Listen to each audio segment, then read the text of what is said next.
Ok, estamos una vez más, llegamos una vez más a la clase. Vamos a dar inicio ahora sí a la clase. Yo sé que tuvieron mucha tarea y ya tienen todos los libros, ya todos tienen sus libros. Ahora sí, ya creo que la mayoría tienen sus libros.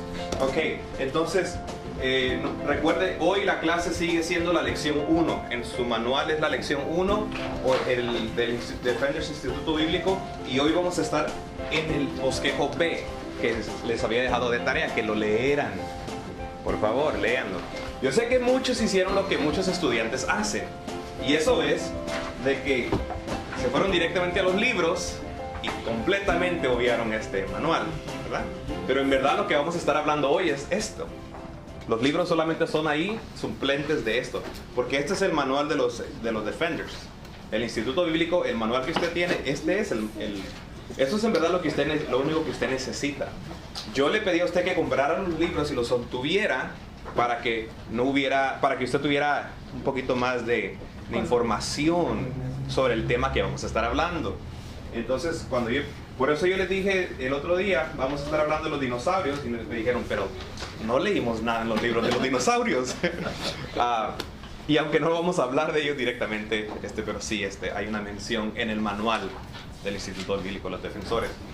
Entonces, vamos a hacer un repaso, porque tampoco no podemos seguir hablando y hablando y hablando y no llegar a un acuerdo, no llegar a un consenso de lo que estamos aprendiendo. Entonces, la semana pasada empezamos a hablar de lo que se llamaba la raíz del modernismo, o la raíz de las iglesias y del mover y todo esto. Entonces, la raíz del Defenders Instituto Bíblico la raíz de eso fue 3 cosas que salieron en los 1890, 1900. ¿Cuáles eran esas 3 cosas? La alta crítica. La alta crítica. ¿Qué más? No se creía que la Biblia era inspirada. Sí, esa es la alta crítica. El modernismo y la enseñanza de la evolución. Recuerde que las 3 era el modernismo teológico, que era no creer en la escritura, que en verdad, y la próxima semana usted va a estar leyendo en su libro una palabra que se llama neortodoxia, que es algo que estamos enfrentando hoy en día, la neoortodoxia. Es por eso que usted a veces habla con personas que cantan como nosotros, hablan como nosotros, pero cuando usted se pone a dialogar con ellos, se da cuenta que ellos tienen una filosofía del evangelio completamente tan distorsionada y tan lejos a la suya y a la mía. Porque hoy en día existe la neoortodoxia. Usted dice, pero qué unción está en esa iglesia y qué tremendo, pero usted mira que a veces más bien viven una vida bien desenfrenada, bien liberal, y usted dice, pero ¿cómo es que parecen igual a nosotros, pero son tan diferentes? La próxima semana vamos a hablar de eso, porque estamos en el tema de bibliología y lo que es el origen de la escritura, la inspiración. A la próxima semana vamos a ver cómo es que la gente interpreta la escritura, y por eso ellos dicen y pueden hacer lo que ellos quieren, porque según ellos están bien. Ellos no dicen que nosotros estamos mal, simplemente dicen, nosotros estamos bien, ustedes también, ustedes hagan lo que ustedes quieren, pero nosotros estamos bien también. Eso es parte de la neortodoxia, y la próxima semana vamos a hablar de eso. Pero eso ya empezó aquí con el modernismo teológico. La alta crítica, que decía que la Biblia se tiene que leer como cualquier libro, no es un libro especial, no es un libro. Y hoy vamos a hablar de en verdad por qué la Biblia es especial. Y la teoría de la evolución. Hoy también vamos a contrarrestar algunos puntos. Usted los tuvo en su libro, usted tuvo que haberlos leído. Y hoy vamos a repasarlo todo. La razón por qué yo quiero que usted lea el libro es porque cuando yo esté hablando y estemos hablando todos, yo quiero que usted no pierda el hilo de a dónde va la clase. Estamos en el repaso todavía. Los 5 puntos de los modernistas liberales, ¿cuáles eran? ¿Cuál era la primera? La Biblia no es inspirada por Dios. Sí. Segunda, que los milagros La Biblia no es inerrante, infalible o inspirada. Por favor, hagan nota de esto. Deuteroneustos es inspirada. Y hagan nota de estos, que inerrante, infalible o inspirada son 3 diferentes palabras completamente. En la neortodoxia, que vamos a ver la próxima semana, los cristianos piensan, esos evangélicos creen que la Biblia es infalible, pero no inerrante. Son 3 diferentes palabras. Ustedes esta semana van a estar van a estar leyéndolo en los nuevos capítulos que van a leer. Pero ese era el punto número 1. Los modernistas decían, no, la Biblia no es inerrante, no es infalible o inspirada, teopneustos, divinamente, no es inspirada por Dios. ¿Cuál era el número 2? Que los milagros no existían. Los milagros no eran de Jesús, eran solamente una leyenda. Ignorancia humana. La gente se creía, porque como era bien ignorante, era bien mensa, la gente se llevaba por cualquier cosita. ¿Y el número 3 cuál era? Era que Jesucristo no resucitó. Jesús nunca nació de una virgen. Sí, yo creo que estaban invertidos. Sí, estaban invertidos. Jesús tampoco resucitó a los muertos. Eso es científicamente imposible. Jesús nunca nació de una virgen porque también, de acuerdo a la ciencia, nosotros sabemos que eso es imposible. Eso era lo que ellos decían. Y número 5, la sangre de Jesús. Entonces, si la sangre de Jesús no es la única manera, hay varias maneras, hay muchos modos de llegar y alcanzar la salvación. Ahora, rápido, la Biblia contiene ¿cuántos testamentos? ¿Cuántos libros? 66. ¿Cuántos en el Antiguo? 39. ¿Y en el Nuevo? 27. A ver, ¿y están divididos en cuántos capítulos? 1180. ¿Y cuántos versículos? 31.170. A veces los números como que uno dice, ¿verdad? Pero ¿para qué necesito saber tanto? Es que, hermano, esto es lo que representa la unidad y el poder de Dios. De ver todo lo que se escribió, en verdad, versículo, palabra por palabra. Y ver el poder, la trascendencia de Dios, cómo Dios trascendía las páginas y el poder y el amor de Él. Es más que simplemente tinta negra. ¿En qué idioma se escribió la Biblia? ¿Primero en qué? Primero en segundo, arameo, y tercero, amén. ¿Cuánto tiempo duró para escribir la Biblia? Sí. Hay diferentes, de 1500 a 2000, porque hay un lapso ahí. ¿Y cuántos escritores fueron? 40 autores, amén. Ahora, el Antiguo Testamento, Esdras, ustedes se acuerdan que Esdras fue el primero que lo leyó, estaba dividido ya en 3 partes. Para el tiempo que Jesús llegó aquí a la tierra y estuvo caminando, se dividió en 3 partes. Esto no es examen, usted puede leer de sus notas. Estaba en 3, el Pentateuco es el Penta porque son 5, la ley, pero ¿cómo era que se le llamaba? Era las 5, ¿sí? El Torá, El profeta el Torá, ajá, ¿qué quiere decir? Los profetas. ¿Y cuál es el último? Las Sagradas Escrituras, que le llaman el Ketubim. ¿Okay? Wow. Esta semana estuvimos, eso es un repaso rápido, simplemente lo que estuvimos hablando la semana pasada. Esta semana, ¿a quién dígame algo del capítulo 7 de Wayne Grudem? ¿Qué fue algo sobresaliente que ustedes aprendieron ahí? Algo que pudieron sacar de ese capítulo. Vamos. No hablen todos. Las evidencias erróneas de la evolución. Ajá. Las evidencias erróneas que vienen de la evolución, porque inclusive entre cristianos hay creencias como el caso del ateísmo, que para contrarrestar eso o para no verse complicados ellos quizá en lo que es la evolución y Dios la creación, ellos dijeron que sí Dios creó al hombre, creó lo material, pero que de allí ya la evolución empezó y Dios estaba controlando la evolución para que llegara a un punto máximo de lo que él quería. Pero lo que estaba diciendo el estudio es que entonces, como quien dice, Dios cometió muchos errores porque dijo, no, esto no trabaja, y ya cambió, y esto por la mutación de las especies, estaba diciendo. Porque precisamente yo lo considero como uno de los más erróneos, precisamente porque cristianos que se adhirieron a esa creencia de que por tratar de contrarrestar lo que decía Charles Darwin en la evolución. Sí, eso es algo tan importante, de que como cristianos a veces nosotros, por querer complacer al mundo, vamos en contra de lo que la misma palabra dice, porque queremos estar igual que los demás y que nos quieran y que nos acepten y que no nos llamen ignorantes. Hay una teoría que es los evolucionistas teístas, que creen que Dios sí fue parte de la evolución. Dios hizo la materia y ahí la dejó para que millones de años después, más tarde, se hiciera solito. Y eso vamos a estar hablando más adelante, pero esa es una. ¿Quién más? El dualismo. ¿El qué? El dualismo. El dualismo. Creen que Dios y el universo existen sí. a la vez, pero separados uno de otro. Y aunque Dios ejerció cierto poder ahí, el dualismo trata de decir que inherentemente hay una fuerza mala y una fuerza buena, como Star Wars. Sí, como Star Wars, sí. Así como lo pone.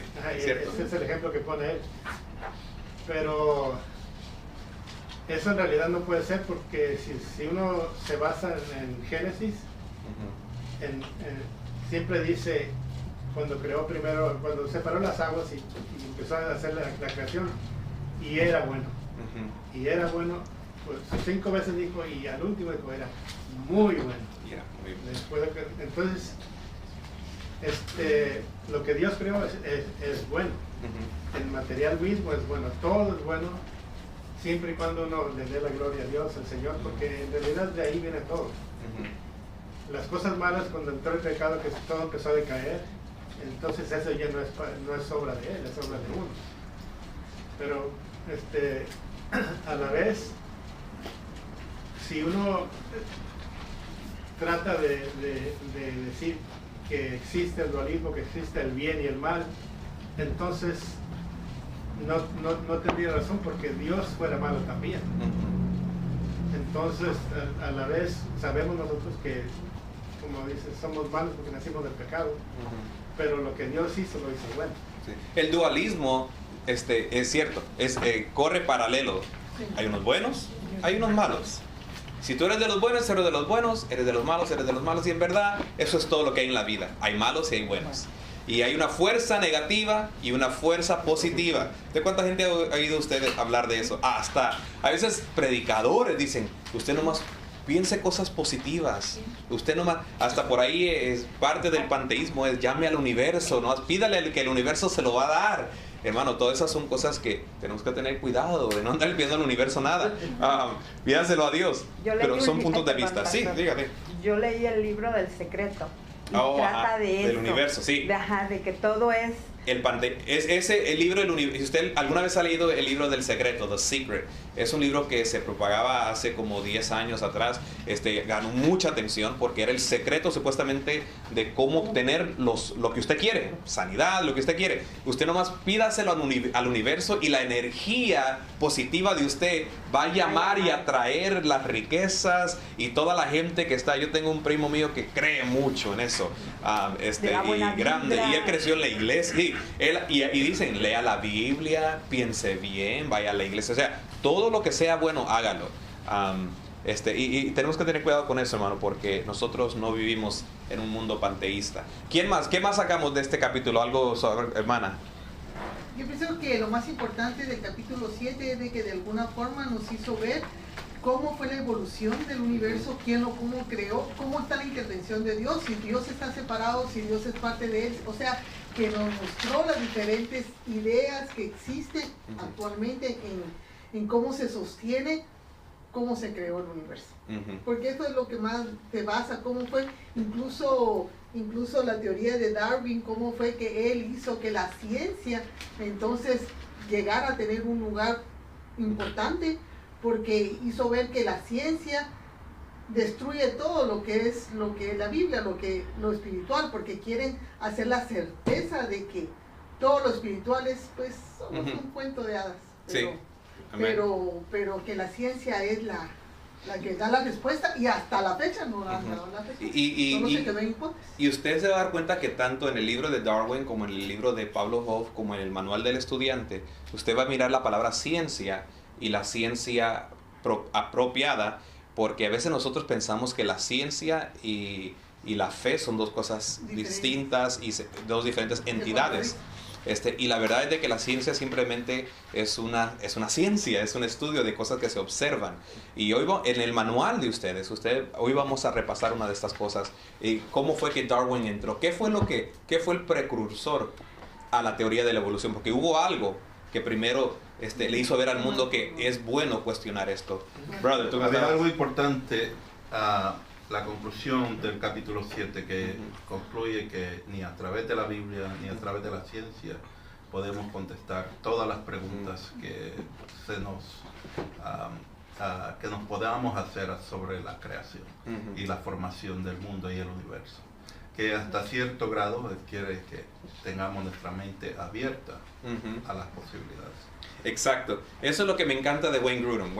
El doctor Wayne Grudem, que es uno de los profesores, creo que ahorita está en Trinity, tremendo. Él da cursos todavía él es profesor de teología.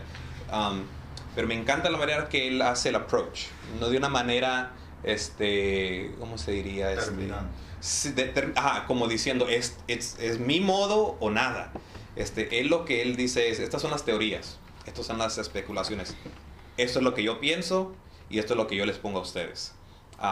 Porque, de último, aún nuestro propio manual del Instituto Bíblico de Fundamentalistas, el primer punto de la clase de hoy, dice que con relación a la antigüedad de la Tierra, ni la ciencia y ni la Biblia nos dan un récord histórico de esto.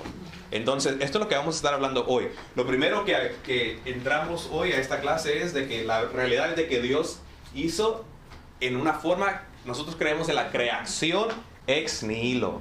¿Qué quiere decir eso? De la nada. Que Dios creó el universo de la nada. Wow. Algunos dicen que de la materia, ¿va? De la materia. Entonces, obviamente, ¿quién creó la materia? Génesis 1:1 dice, en el principio creó Dios. La Biblia nunca empieza diciendo, para aquellos que dudan, para aquellos que no creen, esta es la palabra, este es Dios. No lo describe, simplemente dice, en el principio, Dios. En el principio había ya alguien. Cuando no había espacio, ni materia, ni tiempo, había ya alguien. Y eso es algo que Wayne habla en este capítulo 7. ¿Qué estaba haciendo Dios? No lo menciona, no lo habla, no lo explica. Pero sí menciona, dice, ¿por qué fue que creó? ¿Por qué fue que lo hizo el mundo? ¿Para qué? Porque esas son las grandes preguntas nuestras. Esas son las grandes preguntas que el mundo hace. ¿Por qué venimos? ¿Por qué nuestra existencia? ¿Cuál es el punto? ¿Por qué existimos? Eso es algo que William Lane Craig hace. Si el mundo y si nosotros fuéramos una serie de casualidades, de accidentes, ¿por qué existimos? Porque si fuéramos simplemente casualidades, no debería de existir nada. Pero la realidad es de que existimos, estamos aquí. Ahora, ¿por qué estamos aquí? Y segundo, si estamos aquí, ¿a dónde vamos después de aquí? ¿Cuál es el propósito de nuestra vida? ¿Y qué va a pasar cuando ya no estemos? Esas son las preguntas que la Biblia habla. La Biblia ataca. Eso es lo que la Biblia nos explica. Entonces nosotros creamos verdaderamente en el creación ex nihilo. Ahora, ¿por qué estamos hablando de ciencia en esta clase? ¿Por qué estamos empezando el Instituto Bíblico y de pronto hablamos de la Biblia y ¡pum! Ahora estamos hablando de ciencia? ¿Por qué es esto? Porque hay una coordinación entre la Biblia y la ciencia. Hay una coordinación. Y aparte, acuérdese, ¿por qué fue el Instituto Bíblico de los Defenders instituido? ¿Por qué fue que nació? Precisamente para defender la Biblia, para defender las ideas, sino la palabra que está en la Biblia. De la ciencia. Porque la ciencia en realidad ya no es la ciencia original que Dios creó, porque si uno se pone a pensar, Dios creó la ciencia porque Él creó todo absolutamente. Y todo absolutamente tiene su propósito. Todas las disque leyes científicas, en realidad, como dice aquí, no lo existen. No existen las leyes científicas porque son las leyes que Dios puso en el universo y nada más lo observan y las usan y es todo. Pero en realidad no hay, necesitamos saber acerca de todo esto para poder contrarrestar todo lo que los modernistas han destruido. Y ustedes se dan cuenta que en estas próximas 2 semanas es que vamos a hablar de estos temas y ya no se van a volver a tocar en el resto. Porque recuerden de que el Instituto Bíblico de los Defenders, cuando empezó, los ataques eran que la Biblia, que la ciencia en la Biblia estaba mal, estaba errada, y que la ciencia había ya destronado a la Biblia de su lugar prominente. Entonces el doctor Winrod, que fue el primer escritor, el primer redactor de este instituto, él pensó y dijo, lo vamos a insertar aquí, del principio, vamos a hablar de por qué Dios es el creador ex nihilo. De la nada se dice entonces que la Biblia enseña la creación. Antes de Dios no había nada. Estaba Dios. Antes que Dios empezara a crear el universo no existía nada excepto Dios mismo. Amén. Ahora vamos a leer en el libro de Job en el capítulo 38. Porque en el capítulo 38 nos habla de algo, porque aquí como le digo que nomás les voy a dar un hint. Libro de Job, capítulo 38. Job es uno de los patriarcas, es uno de los libros más antiguos que existe.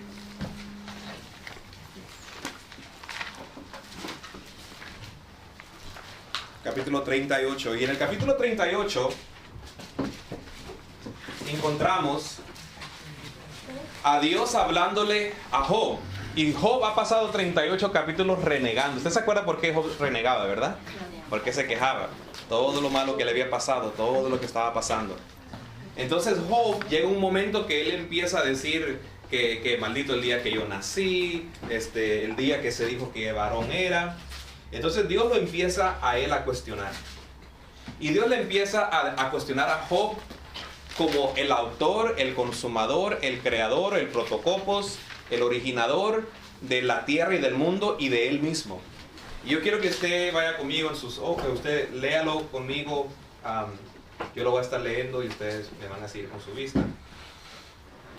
En Job 38, entonces respondió Jehová a Job desde un torbellino y le dijo, ¿quién es ese que oscurece el consejo con palabras sin sabiduría?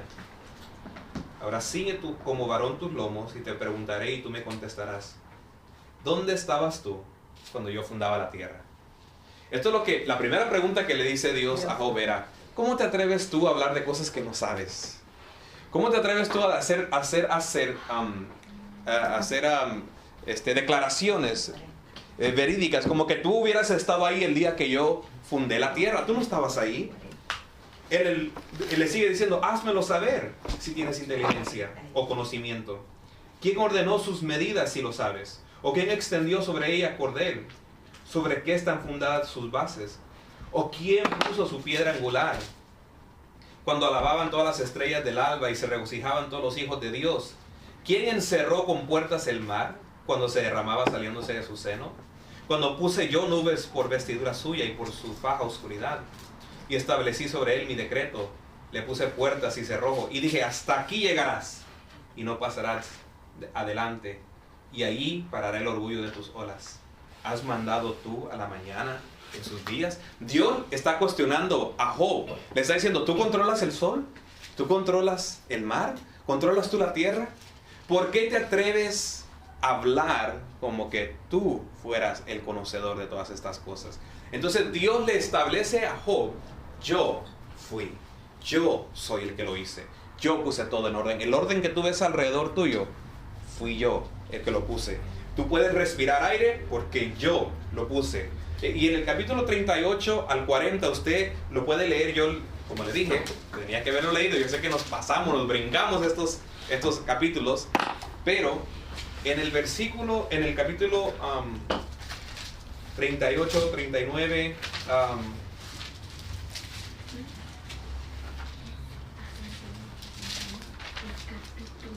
en el capítulo 40, vamos a mencionarlo rápido aquí. En el versículo 15, Dios le empieza a hablar a Job de un animal que existía en ese tiempo. Dice, he aquí ahora Behemoth, el cual hice como a ti, hierba come como buey. He aquí ahora que su fuerza está en sus lomos y su vigor en los músculos de su vientre. Su cola mueve como un cedro y los nervios de sus muslos están entretejidos. Sus huesos son fuertes como bronce y sus miembros como barras de hierro. Ahora, lo que yo les quiero traer esto es, Dios le está hablando a Job, y aquí es donde les dije yo que iba a insertar un poquito, solamente una pequeña declaración de los dinosaurios. de acuerdo a la evolución y de acuerdo a la teoría de la evolución y de acuerdo a las enseñanzas que los niños mismos les enseñan en las escuelas, los dinosaurios murieron millones de años antes que nosotros. Millones de años. El problema con eso es de que la Biblia nos dice a nosotros en el capítulo 5 de Romanos 7 que la muerte entró a este mundo. ¿Por qué? Por el pecado. Por el pecado.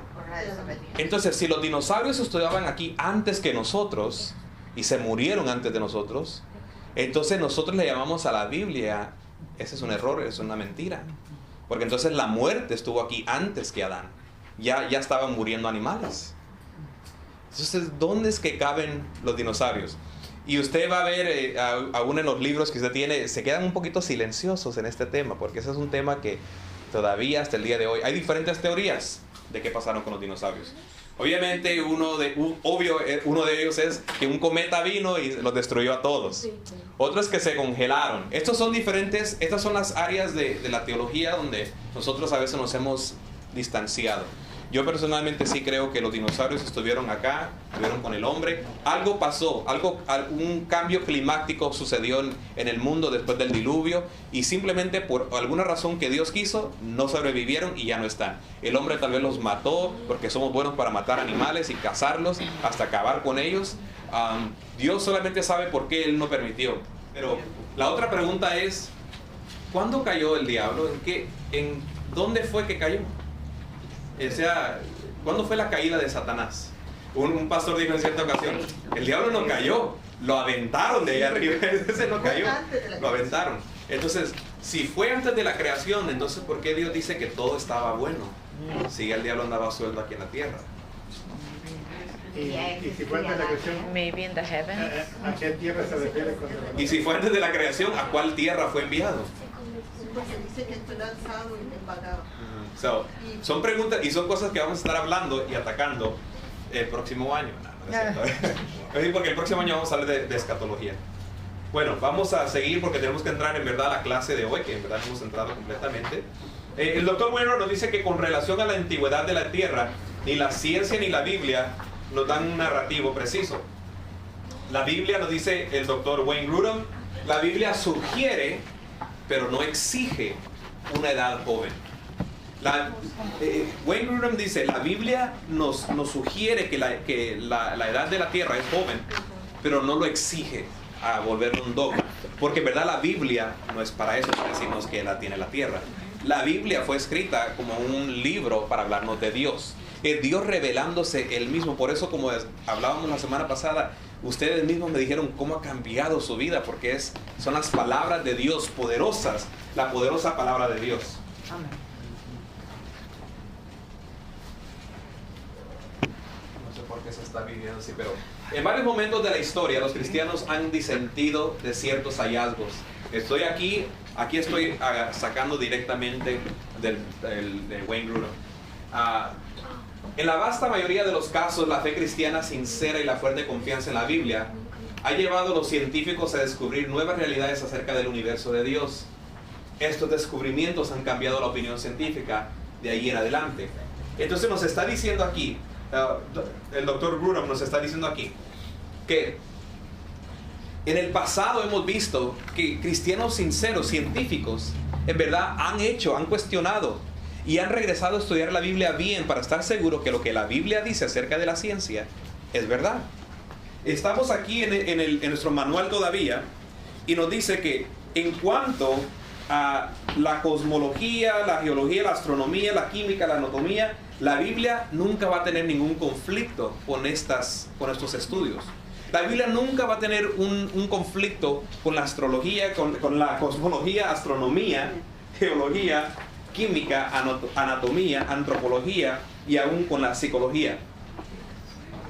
Hay diferentes hombres que han hecho un sacrificio, se pudiera decir, y fueron sacrificados para que usted y yo hoy tuviéramos esto que tenemos ahora, esta ciencia. La Biblia no es un libro de ciencia, sino un libro de fe. Por lo tanto, la Biblia no es confirmada por la ciencia. Y es lo que el doctor Wainwright nos decía hace casi 100 años atrás.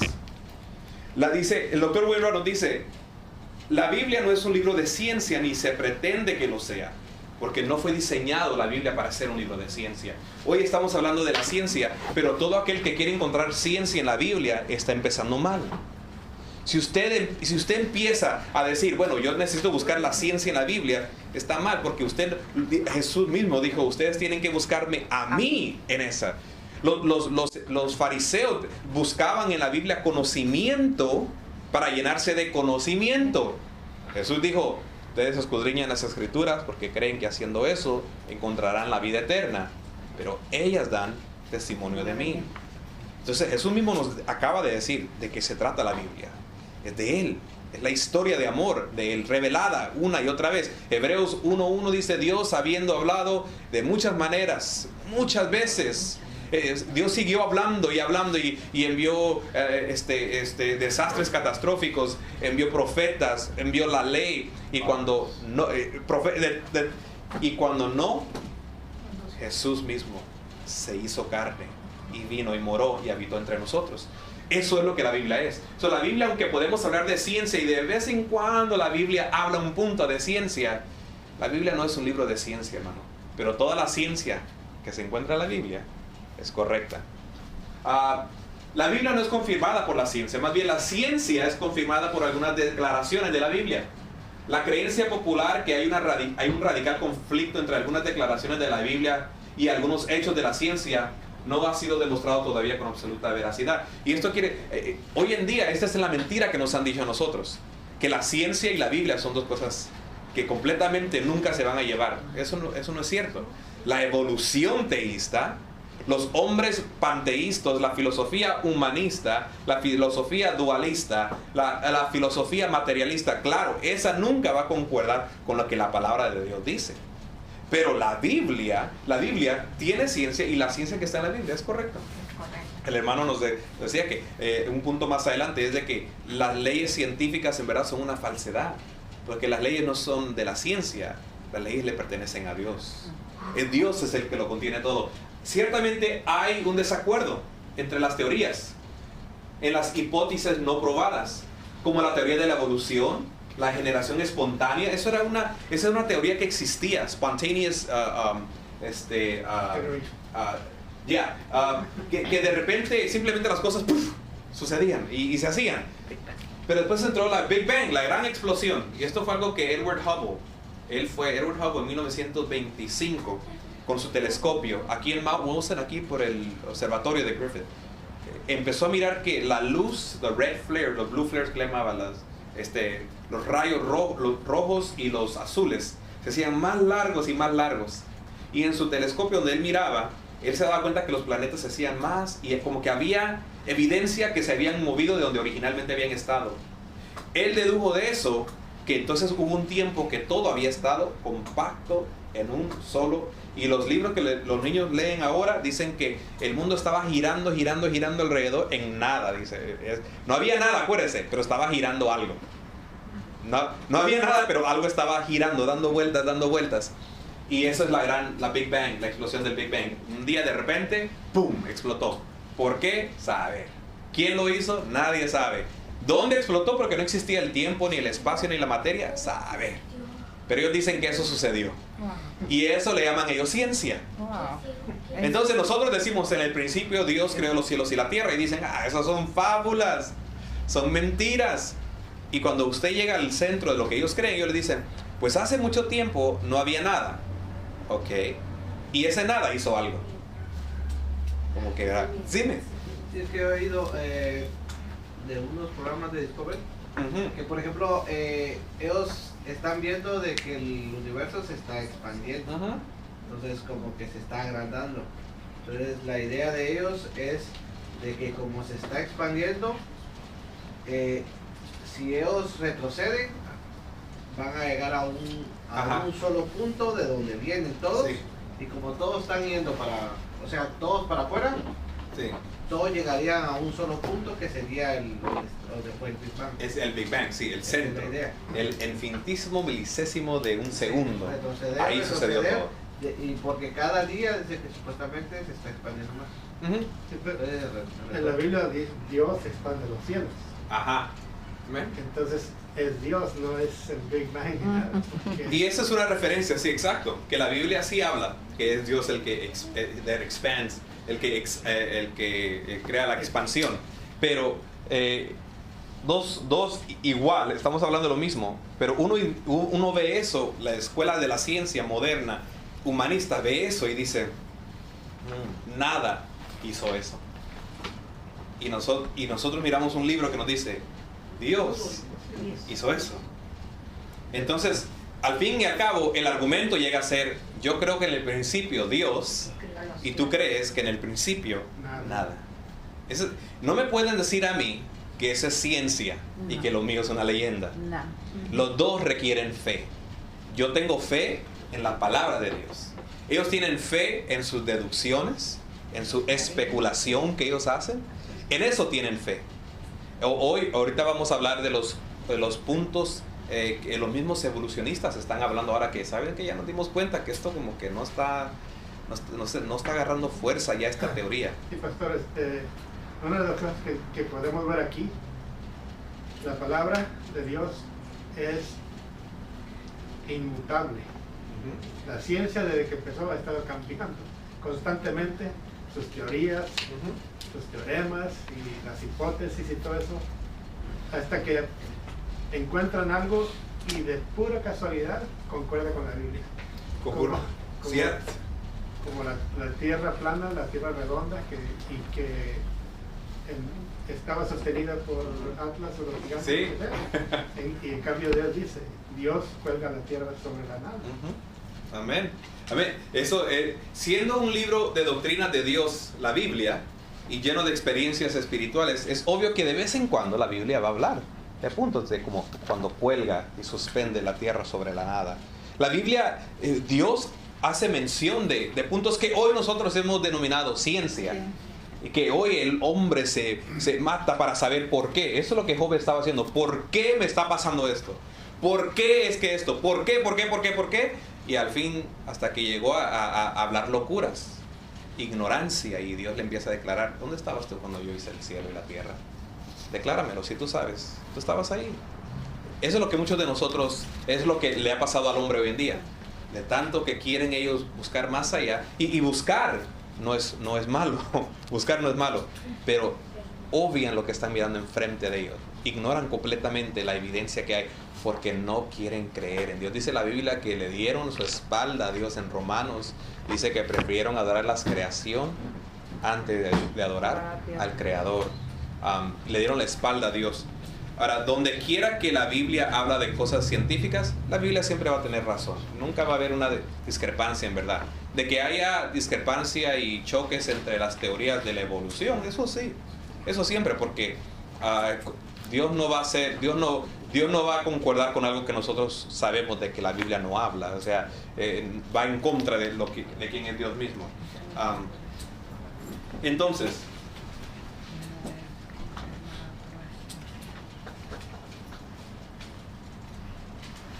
vamos a... Esto no sé por qué se me está... Ahorita lo voy a tener que arreglar. Dios es el... Vaya conmigo al libro de Job, capítulo 28.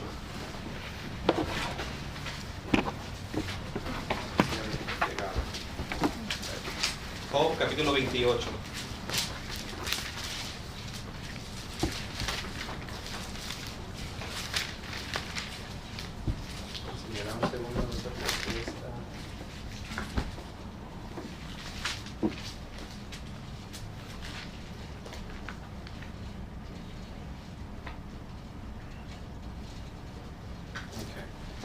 28, vamos a ir al versículo 20.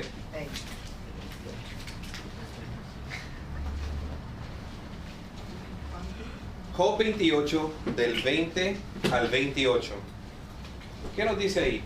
Del 20 al 28. Alguien que lo pueda leer. Neftalí, léelo. ¿De dónde puedes vendrá la sabiduría? ¿Y de dónde está el lugar de la inteligencia? Está el 28. Está el 28.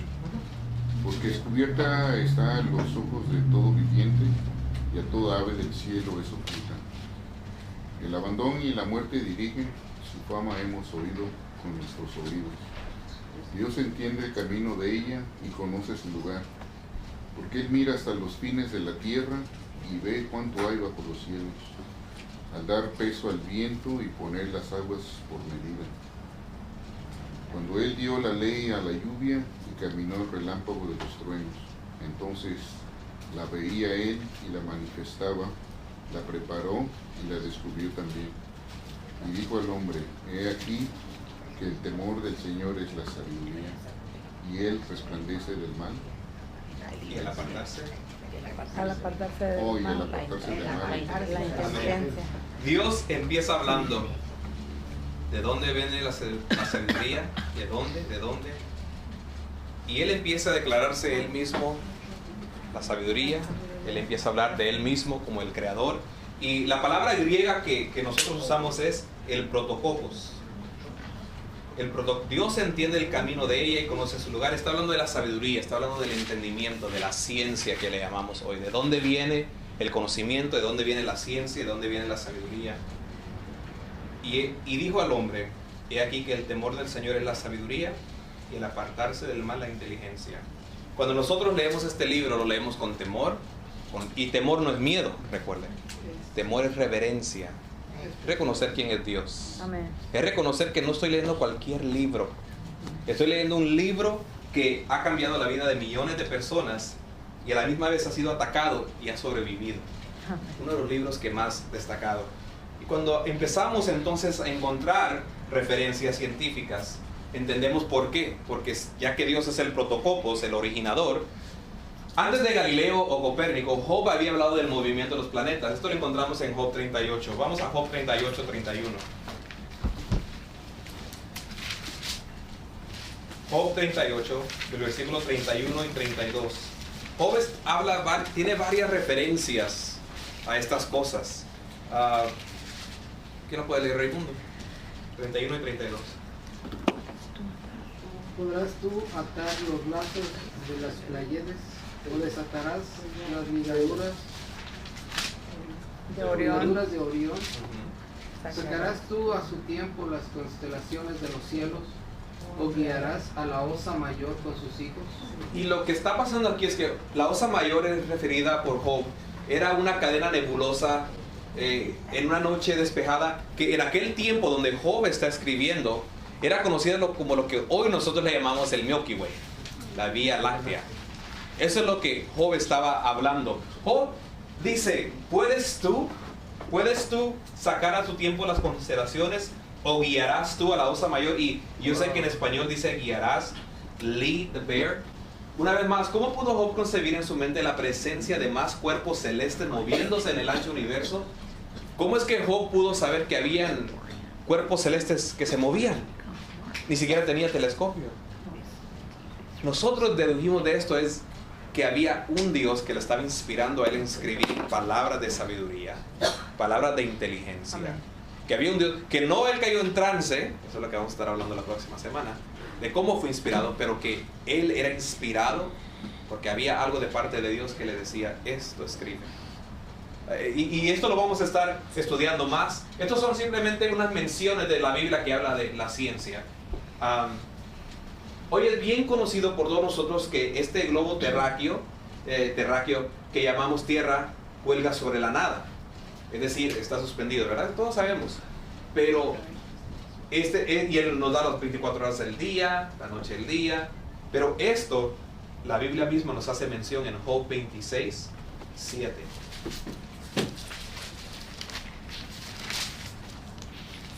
El sol está descubierto delante de él y el sábado no tiene... No, Job 26, 7. Extiende el norte sobre el vacío. Él extiende el norte sobre vacío, cuelga la tierra sobre la nada. Eso está. Él extiende el norte sobre vacío. Sobre el vacío y cuelga la tierra sobre la nada. El hermano nos dio una mención de cuáles eran las teorías que existían acerca del mundo. ¿Cómo era el mundo eso? Era plana. Sí, tortugas, que era plana. Atlas. Que Atlas ¿usted ha visto esa figura verde? Yeah. Que está así deteniendo el mundo. Sí. Lo está cargando. Esas eran las teorías que existían, que estaba encima de algo, que alguien lo tenía suspendido. Y sin embargo, Job dice que Él es el que expande, Él es el que extiende el norte sobre el vacío y cuelga la tierra sobre la nada. Una vez más, ¿cómo iba a saber Job esta ciencia? Él no escribió este versículo para ciencia, no lo escribió para que usted y yo hoy estuviéramos hablando de este versículo. Él lo escribió en el momento, inspirado por Dios, pero es ciencia que hoy sabemos que era ciencia. En aquel tiempo era cualquier cosa, pero hoy sabemos que era Dios. Pero sería justo decir que está suspendido de la nada cuando entendemos que la Tierra está sostenida por un sistema de atracción al Sol. Y que por la gravedad y el sistema solar. Bueno, sí, pero recuerde que en ese tiempo no existía nada de eso. Y sí está suspendida porque no tiene nada abajo ni arriba. Sí, es cierto lo que usted dice, que no podemos decir que no está sostenida por nada, porque en verdad Colosenses 1.3 y Hebreos 1.3 nos dice que es Dios el que lo sostiene todo, el mundo entero. Pero sí, en ese tiempo la idea era de que el planeta estaba encima de algo. Sabemos hoy que no está encima de... Bueno, ya sabemos hoy, en aquel tiempo Job lo hizo. Ahora, cuando hablamos de estos temas, William Harvey en 1616 fue el primero que descubrió la circulación de la sangre, y él fue el que nos dejó saber, el doctor Harvey, que ahí era donde estaba la vida. La vida estaba, dice, de acuerdo al estudio de él, que en un cuerpo humano normal hay 270 millones de moléculas de hemoglobina que se mueven por cada célula.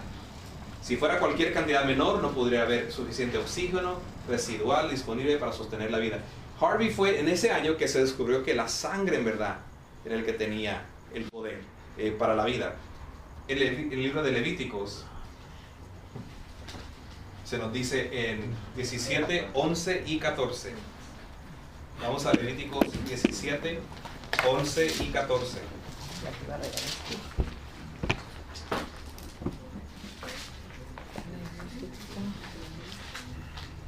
Solamente la primera oración, Levíticos 17, 11 y 14. Porque la vida de la carne en la sangre está, y yo os la he dado para hacer expiación sobre el altar por vuestras almas. Y la misma sangre hará expiación de la persona. Y el versículo 14, solamente la primera línea, el 14 también. Porque la vida de toda carne es su sangre. Entonces, hoy lo sabemos por la ciencia, porque nos dice que la vida, la sangre es crucial para la vida. Pero desde ese tiempo, y era algo que Moisés estaba escribiendo. ¿Cómo sabía Moisés estas leyes? ¿Cómo sabía Moisés esta ciencia tan avanzada? Una vez más, la Biblia no fue escrita como un libro de ciencia, pero contiene ciertas declaraciones que hoy nosotros podemos corroborar que ya era una ciencia avanzada, ya era una iluminación, ya era una revelación de parte de Dios. Recuerde que Dios es el originador, la palabra griega es prototokos, de todas las leyes y de todos los fenómenos que la ciencia trata de categorizar y clasificar. Es Dios el originador. La ciencia no corrobora o confirma la Biblia. Aun cuando la Biblia corrobora algún dato científico o clarificación científica, si hubiese algún conflicto entre especulación científica, no observación, y lo que la Biblia dice, la Biblia está en lo correcto. Y estas son tres diferentes cosas que podemos hacer. La ciencia hace tres: especula, clasifica, categoriza. La ciencia lo que hace es que observa, clasifica y especula. Especulación no es ciencia. Y es lo que tenemos que en las próximas páginas vamos a estar regresando a este punto. Pero si la especulación científica, o sea, las teorías, lo que ellos piensan, no concuerda con la Biblia, esa especulación está errada. Finalmente, en las áreas donde la Biblia comenta sobre la ciencia tiene que estar de acuerdo con la Biblia. Ahora, hay unas teorías sobre la creación que parecen claramente incongruentes. ¿Qué es la palabra incongruente? Que no están de acuerdo. Congruencia, ¿qué es? Si usted tomó matemáticas, congruencia, congruence, es algo que, algo que está de acuerdo, algo que, sí. Entonces, algunas teorías sobre la creación parecen claramente incongruentes con las enseñanzas de la Biblia. Las teorías seculares, la evolución teísta y la evolución darwiniana. Ahora, vamos a hacer un ejercicio. Usted tiene su libro y si usted no lo hizo, lo vamos a hacer aquí en la clase ahorita. ¿Okay? Trate de tapar la segunda parte si puede. Este es un pequeño repaso de lo que hemos estado hablando ahorita.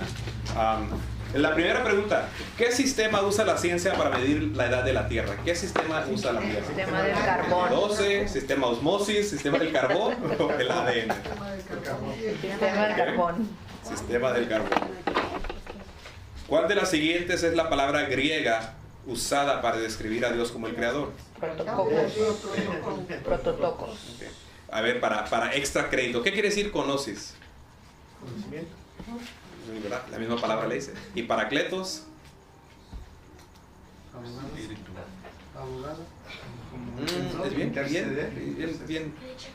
Es bien close. Paracletos. Acuérdense que esa es la palabra que Jesús usó para el Espíritu Santo. Dijo que iba a ser el comforter, el consolador. Pero el paracletos llega a ser pero representante, intercedor. Filosteo, eso lo hablamos la primera semana. Filosteo, la semana pasada. Filosteo. Filos es amigo de Dios. Amigo de Dios. Filos es amigo. ¿Okay? Nomás para. Esas son palabritas que a veces se meten ahí porque a veces es bueno conocerlas. ¿Cierto o falso? La ciencia y la Biblia siempre están de acuerdo en todo. No. Falso. A ver. ¿Qué dijeron? Falso. Todos dijeron, todos gritaron. La Biblia es un libro de ciencia, historia y doctrinas de Dios. Sí. ¿Verdad? ¿Cierto? ¿Falso? Falso. Leamos la declaración otra vez. A ver. La Biblia es un libro de ciencia, historia y doctrinas de Dios. Falso. Es de la ciencia, pero no es un libro de ciencia. Que esté de acuerdo. Es falso. A veces la ciencia con el libro, pero no es un libro de ciencia. Es falso. Hay historia y hay doctrina, pero no ciencia. Hay doctrina. Pero no es un libro de Pero no es un libro de ciencia. Pero, Eso es falso. Es falso. Bueno, este es uno de esos donde la misma declaración. La Biblia no es un libro de ciencia. Pero tiene ciencia. Pero sí tiene ciencia. La Biblia es un libro de, cuando declaramos que la Biblia es un libro de ciencia, historia y doctrinas de Dios, es falso. Porque la Biblia no es un libro de ciencia. Cuando hacemos a la Biblia un libro de ciencia, entonces estamos diciendo que podemos entonces nosotros tratar el libro de acuerdo a la alta crítica. La alta crítica es lo que hizo. Dijeron, si la Biblia es un libro de ciencia, entonces vamos a ponerlo bajo el microscopio como cualquier otro libro. La Biblia no es un libro de ciencia, es el libro del amor de Dios. Eso es falso. Y ni la Biblia ni la ciencia nos pueden dar una edad precisa del planeta Tierra. Amén. Eso es verdad. Ahora, de acuerdo a la tarea que hicimos, dígame cuál es la diferencia entre la microevolución y la macroevolución. La microevolución habla sobre la evolución de las cosas pequeñas. ¿Cómo qué? En los cambios que hay, por ejemplo, genéticos entre animales, depende de su medio ambiente, depende del clima, depende de muchas cosas. Hasta el hombre mismo cambia la piel, el color de los ojos, del pelo, pero se ve más en los animales, porque los perros se adaptan a las condiciones de donde están. Los perros esquimales, por ejemplo, se adaptan a la nieve, y hay perros como los chihuahuas que tienen que estar en la calientita, pero son perros al fin. Sí.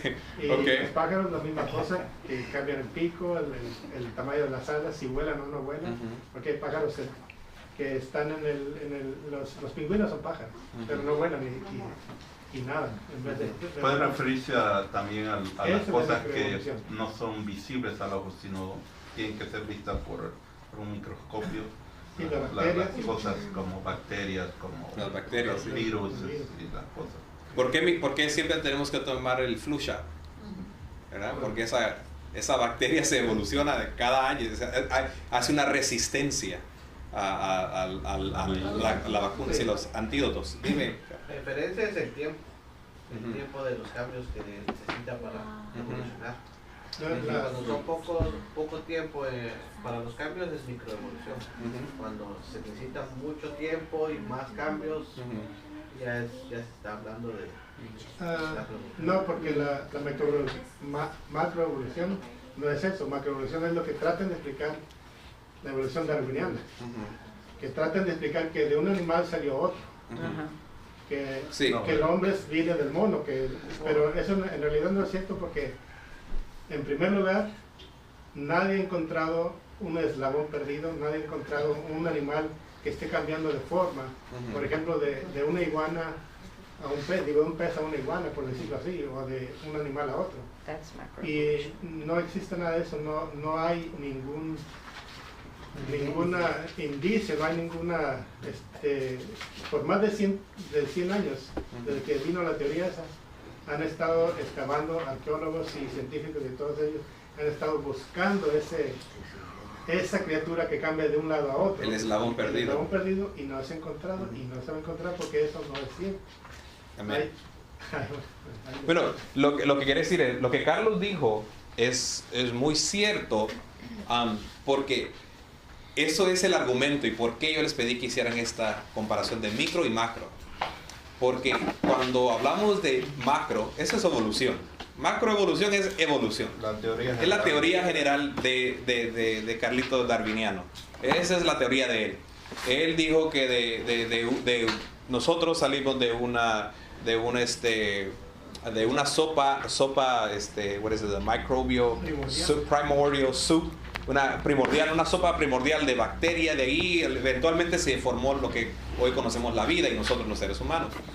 Pero tomó billones de años. Ahora, cuando usted le habla a un evolucionista de esto y usted le dice que eso no es cierto y eso no puede suceder, ellos le sacan el ejemplo de la microevolución. Ellos le dicen, es que la evolución sabemos que así sucede, porque mira, se puede ver en los perros, las chihuahuas, mira cómo se han formado, cómo se han evolucionado. Mira cómo los insectidas, los insectos desarrollan, se evolucionan a una defensa, aún el virus de la gripe, el flu shot. Ellos le sacan estos ejemplos para decirle, ya ves que sí hay evolución. Pero obviamente nuestro argumento con eso es de que es cierto que eso existe. Son pequeñas diferencias y variaciones dentro de la misma especie. Pero de un perro nunca va a salir un caballo. Eso nunca va a salir. Ni un gato va a salir de ahí. Es cierto. Eso es, le quiero explicar, le quiero que eso quede, porque cuando usted hable con gente que sí cree en la evolución, los únicos ejemplos que ellos pueden dar es la microevolución. Son los únicos ejemplos que nos pueden dar. Otra cosa que no toman en cuenta los evolucionistas, de que toda la materia orgánica, hasta nosotros, estamos hechos de materia inorgánica. Entonces, ¿cómo es que en esa sopa había algo orgánico allá? Exacto. Sí, ¿qué vino primero, el huevo o la gallina? It goes back to that. Sí. So, esto ahorita que regresemos del break vamos a estar hablando de esto, de las teorías de la evolución, las teorías de la creación. Cómo cabe Génesis 1:1 en nuestra fe y cómo deberíamos nosotros aceptarlo. Así que entramos a un receso. La segunda parte va a empezar a las 8. Son las 7:40 ahorita. Y cuando regresemos, quédese con sus preguntas, con sus dudas, y lo trae de regreso, ¿ok? Tenemos pan, tenemos agua, perdona a los diabéticos, tenemos donas, pan, sí, así que regresamos con la segunda parte ahorita.